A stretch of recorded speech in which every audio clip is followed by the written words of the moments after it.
Hello everyone, welcome back to career for जायज academy. मेरा नाम है जय शर्मा और आज हम एक और इम्पॉर्टेंट टॉपिक लेके आए हैं from our exam point of view, that is national green tribunal. Right, तो जैसे हमें ये पता है कि कोर्ट क्या मतलब, सवाल ये बनता है कि जब हम नेशनल ग्रीन ट्रिब्यूनल की बात करते हैं कि ट्रिब्यूनल का मतलब क्या होता है कि कोर्ट होता है।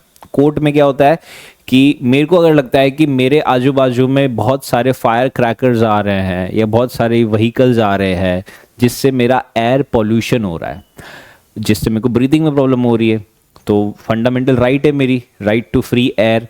तो ये चीज़ मैं नेशनल ग्रीन ट्रिब्यूनल के पास लेके जाता हूँ। बट सवाल ये बनता है कि क्या कोर्ट हमारे एनवायरनमेंट को बचा सकता है? क्योंकि एनवायरनमेंट गंदा कर कौन रहा है? लोकल लोग कर रहे हैं। और ये कोर्ट जो एक स्पेशल ट्रिब्यूनल बनाया गया that is national green tribunal, क्या ये हमारे एनवायरनमेंट को बचा सकता है? राइट, तो आज के इस टॉपिक में हम यही चीज़ों पे फोकस करेंगे कि जो नेशनल ग्रीन ट्रिब्यूनल है उसने कई सारे ऑर्डर्स दिए हुए हैं। जैसे इसमें से एक हमने एग्जांपल देखा कि दिल्ली जैसी जगह में फायर क्रैकर्स को बैन कर देना, ऑड इवन इम्प्लीमेंट करवाना। इसके अलावा हम देख रहे हैं कि इलीगल सैंड माइनिंग जहाँ हो रही है वहाँ पे स्टॉप करना। इनफैक्ट एनजीटी ने कई सारे स्टेट गवर्नमेंट्स को, स्टेट पॉल्यूशन कंट्रोल बोर्ड को पेनल्टीज भी लगाई गई है। But that is not a problem. Problem यह है कि एनजीटी ने पेनल्टी लगाई है, या फिर हम देखते हैं कि जो लोग दिल्ली रहे हुए हैं उनको पता है कि फायर क्रैकर्स बैन हैं बट स्टिल फायर क्रैकर्स मिल रहे हैं। ओके, सैंड माइनिंग बैन की गई है बट स्टिल सैंड माइनिंग हो रही है।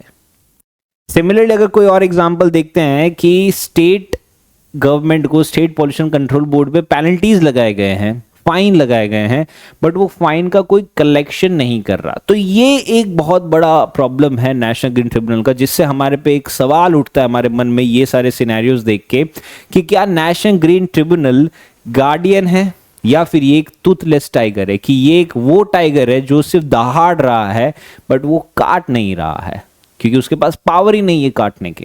राइट, तो ये सभी चीजें हम आज एक वीडियो में समझेंगे। Right, will start with the meaning of NGT, that national green tribunal क्या है। अब नेशनल ग्रीन ट्रिब्यूनल एक बॉडी बनी गई थी, ये बनाया गया था 2010 में। राइट, 2010 में बनाया था under the national green tribunal act 2010, यानी कि ये एक स्टैट्यूटरी बॉडी है। अब इसको बनाया क्यों गया है, इसके वेरियस रीजन बनाए गए हैं। कि रीजन ये बताया गया है कि कोई भी एनवायरमेंटल पॉइंट ऑफ व्यू से केसेस होते हैं तो वो केसेस का जो रिजोल्यूशन होना चाहिए वो काफी ज्यादा फास्ट होना चाहिए, वो काफी ज्यादा अफोर्डेबल होना चाहिए। ठीक है, इसके अलावा हम कह सकते हैं कि एनजीटी को एक स्पेशलाइज्ड फोरम बनाया गया। Specialised forum in the sense कि इसका सिर्फ और सिर्फ एक ही रोल बताया गया है कि इसमें कोई भी सिविल केसेस या क्रिमिनल केसेस नहीं लड़े जाएंगे। सिर्फ और सिर्फ एनवायरमेंटल के रिगार्डिंग जो भी केसेस होगा वो सारे इसके अंदर आएंगे। राइट, तो ये इसका एक ऑब्जेक्टिव बनाया गया है कि एनवायरमेंट के रिगार्डिंग जो भी इश्यूज होगा वो सब इसके अंदर आएगा। अब सवाल ये बनता है कि नेशनल ग्रीन ट्रिब्यूनल को पावर्स कहां से मिले।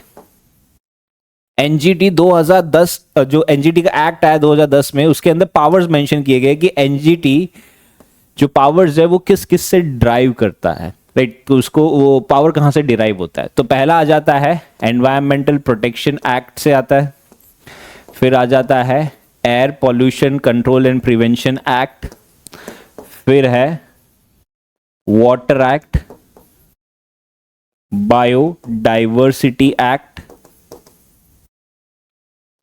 तो इन सारे एक्ट से आता है। और एक और एक्ट है that is forest conservation act, forest conservation act. तो ये 5 एक्ट से पावर मिल रहा है नेशनल ग्रीन ट्रिब्यूनल को, यानी कि नेशनल ग्रीन ट्रिब्यूनल को पावर तो दिया है। ठीक है, अब ये 5 एक्ट मिलके एनजीटी बनाए गए हैं। अब ये जो एक्ट बने हैं, ये एक्ट का ये जो एक्ट बने, ये एक्ट से हम कह सकते हैं कि एनजीटी बनाया गया है, दैट इज एनजीटी। अब पॉइंट ये होता है कि ये एनजीटी इसका यूज क्या करता है। ये एक्ट से क्या चीज प्रोवाइड की जाती है from the NGT point of view, या क्या प्रिंसिपल्स इसमें से डिराइव हुए हैं। तो एनजीटी इसमें से कई सारे प्रिंसिपल्स डिराइव करता है, जैसे 3 मेजर प्रिंसिपल है। पहला उसने बताया गया कि जो पॉल्यूटर है वो पे करता है, यानी कि जिसने पॉल्यूशन किया है वो उसका पे करेगा। सेकंड इसने प्रिंसिपल बताया गया है कि हमें हमेशा प्रिकॉशनरी मेजर्स लेने चाहिए, right. Precautions are always better than cure, कि प्रिकॉशनरी प्रिंसिपल्स को हम हमेशा फॉलो करेंगे। और थर्ड चीज बोली गई है सस्टेनेबल डेवलपमेंट। ठीक है, वापस समझते हैं कि एनजीटी 2010 में आया गया था विद द एनजीटी एक्ट, जिसका ऑब्जेक्टिव क्या था कि जो भी एनवायरमेंटल के रिगार्डिंग केसेस होंगे उनका फास्ट हम उनको बहुत ही जल्दी सॉल्व करेंगे, अफोर्डेबल रहेगा, और ये एक स्पेशलाइज्ड फोरम बनेगा जो सिर्फ और सिर्फ एनवायरमेंट के लिए रहेगा। इसको पावर्स मिले हैं एनवायरमेंट प्रोटेक्शन एक्ट से, एयर एक्ट से मिला है, air pollution and control act से मिला है, वाटर एक्ट से मिला है, बायोडाइवर्सिटी एक्ट से मिला है, एंड फॉरेस्ट कंजर्वेशन एक्ट से मिला है।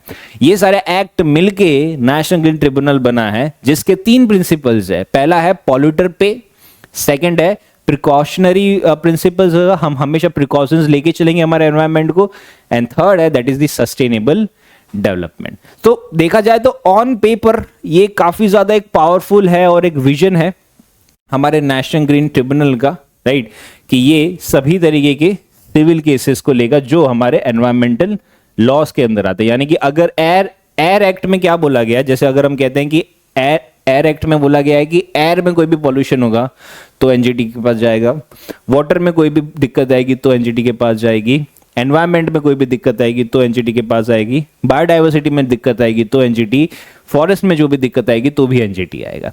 तो इस तरीके से एनवायरमेंटल के रिगार्डिंग जो भी सिविल केसेस है वो सब एनजीटी से आएगा। तो ये सबसे पता चलता है कि ऑन पेपर तो एनजीटी काफी पावरफुल है, यानी कि ये एक टाइगर तो है क्योंकि इसके पास बहुत सारा पावर है, बट क्या वो टाइगर बाइट कर पा रहा है या नहीं, वो सोचने वाली बात है, राइट। तो ये चीज हम आने वाली स्लाइड से समझते हैं। जैसे जो नीड यहां पे समझनी है हमें कि एनजीटी है उसकी रिक्वायरमेंट थी क्यों, right, what was the exact requirement. तो इसकी एक स्टोरी है, वो स्टोरी हम थोड़ा क्रोनोलॉजी में समझते हैं कि अगर आप लोगों को रिकॉल होगा कि हमने 1991 में इकोनॉमिक रिफॉर्म्स लेके आए थे। अब ये इकोनॉमिक रिफॉर्म्स में हम कुछ चीजें इंप्लीमेंट करी थी, that is liberalisation, privatisation and globalisation.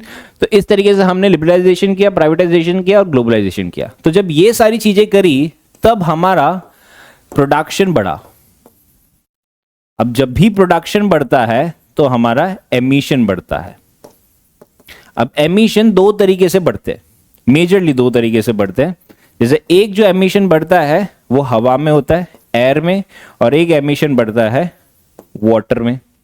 Okay, this is the first thing. फिर जो सेकंड चीज थी हमारे प्रोडक्शन की वजह से जो दूसरी चीज बढ़ी, दैट वाज कि हमारा जो फॉरेस्ट है, फॉरेस्ट में डिफॉरेस्टेशन होने लग गया कि कई सारे झाड़ हमने काटने पड़े, तो ये एक इशू हो गया। फिर जो थर्ड चीज इसमें से आई है फ्रॉम दिस प्रोडक्शन से कि यहां से हमारा जो सैंड है, हमें सैंड माइनिंग करनी पड़ रही है, ठीक है, हमें हमारा ओशन में वेस्ट डाल रहे हैं, ओशन को एक्सट्रैक्ट कर रहे हैं। कुल मिला के जब लिबरलाइजेशन या रिफॉर्म्स आया तो अल्टीमेटली क्या हुआ कि हमने हमारे एनवायरनमेंट को बहुत ज्यादा डिस्टर्ब किया, और उसके चलते क्या हुआ कि हमारा जो इकोलॉजी है वो स्लोली एंड ग्रेजुअली डिग्रेड होने लग गई। So there was an ecological degradation, ये चीज हमारे में ऑब्जर्व की गई थी, ठीक है। सो ये कब हुआ था? 1991 के बाद ये चीज बताई गई थी। फिर इसके बाद में एक और इवेंट हुआ था, that was a global event हुआ था। अगर आप लोगों ने एनवायरनमेंट में ये पढ़ा है कि 1992 में रियो अर्थ समिट हुई थी। अब रियो अर्थ समिट में कुछ प्रोटोकॉल साइन किए गए थे जिसका इंडिया भी पार्ट बना था, तो इंडिया ने भी ये चीज साइन करी थी। So India was a signatory of Rio earth summit, right. Rio earth summit में यही बताया गया कि 3 चीजें बताई गई थी रियो अर्थ समिट में, कि हमारे में जो क्लाइमेट चेंज हो रहा है, क्लाइमेट चेंज की वजह से बताया गया कि डेजर्टिफिकेशन बढ़ रहा है, और दूसरा बोला हमारा जो बायोडाइवर्सिटी है वो इंपैक्ट हो रहा है। फिर दूसरी चीजें बोली कि डेजर्टिफिकेशन होने से क्लाइमेट चेंज हो रहा है, बायोडाइवर्सिटी इंपैक्ट हो रही है। फिर तीसरी चीज बोली कि बायोडाइवर्सिटी इंपैक्ट होने से क्लाइमेट चेंज हो रहा है और डेजर्टिफिकेशन हो रहा है। तो कुल मिला के बताया गया कि हमें ये तीनों पे फोकस करना पड़ेगा। तो इसलिए फिर आप लोगों ने, हमने अब पढ़ा है कि UNFCCC बनाया था। इसमें यूनाइटेड नेशन ने एक और बॉडी बनाई थी फॉर डेजर्टिफिकेशन चेक के लिए, एंड यहाँ पे बायोडाइवर्सिटी कन्वेंशन हो गए थे, ये भी यूनाइटेड नेशन के थ्रू हुए गए थे। तो ये चीजें, हालांकि ये तो ग्लोबल लेवल की बात है, इसका इंपैक्ट इंडिया पे बहुत बड़ा आया था क्योंकि इंडिया वाज द सिग्नेटरी। जब इंडिया ने ये चीज साइन करी थी तो इसका एक प्रिंसिपल था रियो अर्थ समिट का कि जो भी चीजें लोग साइन कर रहे हैं कंट्रीज, उसका एक था प्रिंसिपल नंबर 10। अब प्रिंसिपल 10 में ये बताया गया था कि एक कंट्री जो ये सिग्नेटरी बन रही है उसको एक फोरम बनाना पड़ेगा, राइट, कि एक फोरम बनाना पड़ेगा जो एक स्पेशल फोरम होगा जो सिर्फ और सिर्फ एनवायरमेंट से रिलेटेड जो भी केसेस होंगे वो सुनेगा। तो ये चीज 1992 में भी गई थी, ठीक है। तो यानी कि यहां पे दो इवेंट हो गए, पहला इकोनॉमिक रिफॉर्म्स हुआ 1991 में, फिर 1992 में रियो अर्थ समिट हुई थी, एंड देन फिर 1996 में कई सारे केसेस गए थे। मतलब 1996 से पहले कई सारे केसेस जाते थे, कोई हाई कोर्ट में केस जा रहा है, कोई डिस्ट्रिक्ट कोर्ट में जा रहा है, बट कोई भी एनवायरमेंटल एक्सपर्ट ही नहीं है। फिर 1996 में जब सुप्रीम कोर्ट में केस गया तो सुप्रीम कोर्ट ने कहा कि हमें एक बॉडी बनाने की जरूरत है जो कि एक ट्रिब्यूनल होगा, स्पेशलाइज्ड ट्रिब्यूनल होगा, जिसका सिर्फ और सिर्फ एक ही पर्पस होगा कि एनवायरमेंट के रिगार्डिंग जो भी सिविल केसेस हुए हैं उनको ये जस्टिस करवाएगा। तो यानी कि यहां पे जो प्रिंसिपल था, प्रिंसिपल 10, उसके अंदर क्लियरली ये चीज हाईलाइट की गई थी अंडर रियो अर्थ समिट कि हर कंट्री जो सिग्नेटरी है वहां पे एक एनवायरमेंटल जस्टिस होना चाहिए वो कंट्री में। तो एनवायरमेंटल जस्टिस कराने के लिए हमें एक एनवायरमेंटल फोरम बनाना बहुत ज्यादा जरूरी है। तो ये सारी चीजें 1996 में गई, एंड फिर 1996 के बाद हमने 2010 में पहला नेशनल ग्रीन ट्रिब्यूनल बनाया, राइट। तो ये एक कहानी है। तो वापस अगर देख लेते हैं कि इकोनॉमिक रिफॉर्म्स हुआ जिससे हमारा पॉल्यूशन इंक्रीज हुआ, फिर इकोनॉमिक रिफॉर्म्स के बाद रियो अर्थ समिट हुई 1992 में, 1996 में सुप्रीम कोर्ट ने बोला कि हमें एक फोरम बनाने की जरूरत है जो स्पेशली एनवायरमेंट के रिगार्डिंग जो भी सिविल केस होंगे उनको टैकल करेगा, राइट। तो इस तरीके से हमने एनजीटी का निर्माण किया और हमें इसकी नीड पता चली थी, राइट। तो ये जो केस था 1996 में, that was Indian council for environmental legal action versus union of India. तो सरकार के साथ ही ये केस लड़ा गया था। तो सुप्रीम कोर्ट ने इनके फेवर में ये जजमेंट दिया, ठीक है। तो यहां से हमें समझ आ गया कि that why NGT was needed. अब जो नेक्स्ट चीज हमें समझनी है कि एनजीटी में कुछ लैंडमार्क इंटरवेंशंस भी हुए, कि कुछ बड़े बड़े जजमेंट भी दिए गए हैं। जैसे हमने देखा कि 2013 में दिल्ली एयर पॉल्यूशन को कंट्रोल करने के लिए फायर क्रैकर्स को बैन किया गया, ऑड इवन स्कीम आई थी, कंस्ट्रक्शन को बैन किया गया।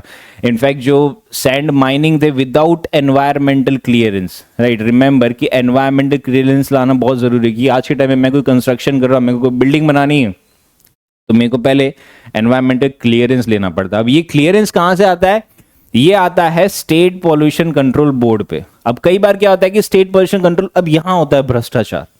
स्टेट पॉल्यूशन कंट्रोल बोर्ड बिना एनवायरमेंट क्लियरेंस दिए वो अप्रूव कर देती है और फिर उस पर इंक्वायरी बैठती है और एनजीटी कई बार इनको फाइन भी करती है, इन पे पेनल्टीज भी लगाती है। बट पॉइंट वही है कि पेनल्टी लगाना एक अलग बात है, पेनल्टी कलेक्ट करना वो दूसरी बात हो जाती है। तो ये एक बहुत बड़ा फ्लॉ है हमारे एडमिनिस्ट्रेशन में। दूसरा है कि जो हमारे इको सेंसिटिव जोन है, इको सेंसिटिव जोन यानी कि फ्रॉम हिमालयास टू केरला, ये हमारा इको सेंसिटिव जोन है। तो वहां पे बोला कि जो भी इलीगल कंस्ट्रक्शन है उन सभी को बैन करना पड़ेगा। तो इस तरीके की एनजीटी ने बड़े बड़े जजमेंट्स दिए हैं, कुछ इम्प्लीमेंट हुए हैं, कुछ इम्प्लीमेंट नहीं हुए हैं, राइट। क्योंकि ऑर्डर्स तो काफ़ी स्ट्रांग है, बट सवाल ये बनता है कि क्या ये स्ट्रांग ऑर्डर से आउटकम स्ट्रांग आ रहा है, राइट। तो ये चीज़ हम अगली स्लाइड में समझते हैं, जिसमें हम बता रहे हैं कि इसका क्रिटिसिज्म क्या है। क्या ये सिर्फ पेपर पे स्ट्रांग है, या फिर ये जो टाइगर है उसके पास तीत है या नहीं है। क्योंकि यहां पे मेजर चीज क्या होती है, जैसे मैंने कहा कि एनजीटी ने स्टेट पॉल्यूशन कंट्रोल बोर्ड पे एक पेनल्टी लगाई, बट वो पेनल्टी कलेक्ट नहीं हो रही है, राइट। इसके अलावा इसका जो सबसे बड़ा इशू ये है कि सुप्रीम कोर्ट और हाई कोर्ट के पास पावर है, the power of suo motu. Suo motu का मतलब है कि सुप्रीम कोर्ट और हाई कोर्ट खुद से कोई भी केस ले सकते। कोई मीडिया में कोई चीज आ गई है और सुप्रीम कोर्ट की बेंच को ये लगा कि ये भाई ये केस सुप्रीम कोर्ट के पास डायरेक्टली आना चाहिए, तो that is suo motu power. तो 2021 तक एनजीटी के पास कोई भी सुओ मोटो पावर नहीं था। यानी कि आप मान सकते हैं कि 2010 में ये बॉडी बनी, फिर ऑलमोस्ट 11 साल तक ये बॉडी चली बिना सुओ मोटो के पावर। यानी कि आपको कोई एप्लीकेशन भरनी पड़ती तो ही एनजीटी उस पर एक्ट कर सकता था। फिर 2021 के बाद से एनजीटी के पास एक सुओ मोटो पावर आया है कि वो अब खुद से कोई भी केस अपने अंदर ले सकता है, फर्स्ट थिंग। सेकेंड थिंग ये है कि जो स्टेट गवर्नमेंट है वो एनफोर्समेंट नहीं कर रही है। यानी कि जो स्टेट पॉल्यूशन कंट्रोल बोर्ड है वो एनफोर्समेंट नहीं करता है। अब यहां पे डिफरेंस है हाई कोर्ट और सुप्रीम कोर्ट और एनजीटी में, कि हाई कोर्ट और सुप्रीम कोर्ट का कोई ऑर्डर आया है स्टेट गवर्नमेंट के पास या स्टेट पॉल्यूशन कंट्रोल बोर्ड के पास, तो उनको वो फॉलो करना पड़ता है। क्यों? क्योंकि अगर वो फॉलो नहीं करेंगे तो वो कॉन्टेम्प्ट ऑफ कोर्ट हो जाएगा। तो ये फॉलो नहीं कर रहे हैं, एनजीटी का ऑर्डर ये फॉलो नहीं कर रहे। क्यों? क्योंकि एनजीटी के पास कॉन्टेम्प्ट ऑफ कोर्ट का पावर ही नहीं है। It is not a court, ये एक ट्रिब्यूनल है, तो ट्रिब्यूनल को कंटेम्प्ट ऑफ कोर्ट का पावर ही नहीं दिया। तो आप मान सकते हैं कि अगर चलो मेरे खिलाफ एनजीटी ने कोई भी केस गया है और एनजीटी ने मेरे को कहा है कि आपको ये हर्जाना भरना पड़ेगा, मैं कह दूंगा हाँ ठीक है। अगर मैं नहीं भरूंगा तो मेरे पे कंटेम्प्ट ऑफ कोर्ट नहीं होगा। लेकिन हाई कोर्ट ने अगर मेरे को कोई पेनल्टी लगाई है कि आपको हर्जाना भरना पड़ेगा, तो मेरे को भरना पड़ेगा। अगर मैं नहीं भरूंगा तो मेरे पे कंटेम्प्ट ऑफ कोर्ट का दूसरा केस लागू हो जाएगा, which is a non bailable warrant. तो ये डिफरेंस आ जाता है हमारे हाई कोर्ट सुप्रीम कोर्ट जो रेगुलर कोर्ट है, जब हम उसको एनजीटी के साथ कंपेयर करते हैं, राइट। फिर तीसरी चीज ये आ जाती है कि एनजीटी में कई सारी वैकेंसीज है। क्यों? क्योंकि उनके पास पैसा ही नहीं है, they are under fund. Staff को पैसा चाहिएगा, अगर आप पैसा नहीं दोगे तो स्टाफ ही नहीं होगा, स्टाफ काम कैसे करेगा? तो ये लैक ऑफ फंड से जूझ रहा है। फिर जो फोर्थ चीज आ जाती है कि कई बार एनजीटी ने एक रूलिंग दी है जो अपील करके लोग हाई कोर्ट और सुप्रीम कोर्ट में जाते हैं, और सुप्रीम कोर्ट एनजीटी के रूल को ओवर रूल कर देता है। यानी कि एनजीटी ने जो रूलिंग दी है वो अब वैलिड ही नहीं रहेगा, क्योंकि हाई कोर्ट और सुप्रीम कोर्ट ने उसके ऊपर एक अलग ओवर रूल कर दिया है, तो उस पर एक अलग टाइप की रूलिंग हो गई। तो इससे पता चलता है कि एनजीटी के पास इतना पावर नहीं है। ओके, तो ये कुछ क्रिटिसिज्म है। तो ये सारी चीजें बताती है कि ये टाइगर तो है जो दहाड़ तो रहा है, बट ये काट नहीं पा रहा है, क्योंकि उसके पास काटने का पावर ही नहीं है, राइट। ऐसा नहीं है कि सरकार ने कभी इस पे ध्यान ही नहीं दिया, सरकार ने इस पे ध्यान दिए हैं। जैसे हमने अभी देखा कि 2021 में एनजीटी को सुओ मोटो कॉग्निजेंस दिया है, कि सुओ मोटो का पावर दिया है। फिर दूसरी बात है कि हम डिजिटल इंफ्रास्ट्रक्चर लेके आ रहे हैं एनजीटी में, ताकि हियरिंग्स और ज़्यादा फास्ट हो सके। वर्चुअल बेंच आ रही है, सब ऑनलाइन हियरिंग हो रही है, ऑनलाइन पिटीशन भरा जा रहा है। सो इस तरीके से हम डिजिटल इंफ्रास्ट्रक्चर इस पर और ज़्यादा इंक्रीज कर रहे हैं। प्लस ऐसा है कि पहले जो बेंचेस थी वो सिर्फ मेट्रो सिटीज़ तक सीमित थी, अब हम मेट्रो सिटीज़ के बाहर भी जा रहे हैं। जो छोटी मोटी सिटीज़ है, जो रीजनल एरियाज़ है, हम वहाँ पे भी जा रहे हैं। वहाँ पे भी एनजीटी अपना प्रेजेंस बना रही है और लोगों को एनजीटी के बारे में थोड़ा बहुत पता चल रहा है। क्योंकि पॉइंट ये है कि आज के टाइम में आम आदमी को एनजीटी के बारे में पता ही नहीं है कि नेशनल ग्रीन ट्रिब्यूनल है क्या, कब बना, क्यों बना, क्या काम है उसका, एक्सेट्रा। ठीक है। और जो दूसरा सबसे इंपॉर्टेंट है कि यहाँ पे कोऑर्डिनेशन की बात कर रहे हैं।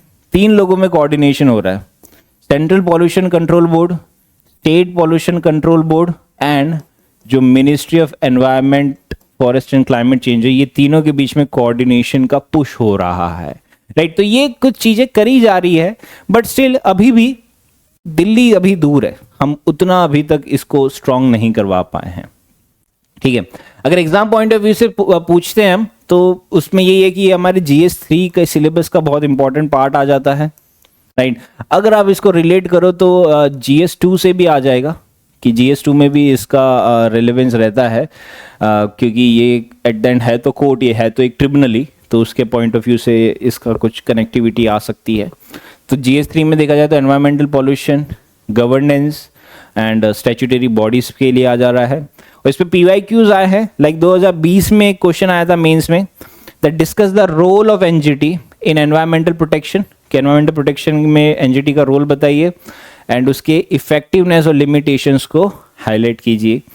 फिर आ जा रहा है कि जो एनवायरमेंटल लॉज इंप्लीमेंट हो रहे हैं इंडिया में, उसमें क्या टाइप के चैलेंजेस, तो जो हमने अभी कंटेंट डिस्कस किया ना, वही कंटेंट ये दोनों आंसर में आ जाएगा, राइट। सो प्लीज़ उसको लिखने का ट्राई कीजिए and try to submit in the comment section also, ताकि हम उसको और अच्छे से इवेल्युएट कर सकें। अब जो असली डिबेट यही है कि क्या ये गार्डियन है या सिर्फ ये एक टूथलेस टाइगर है।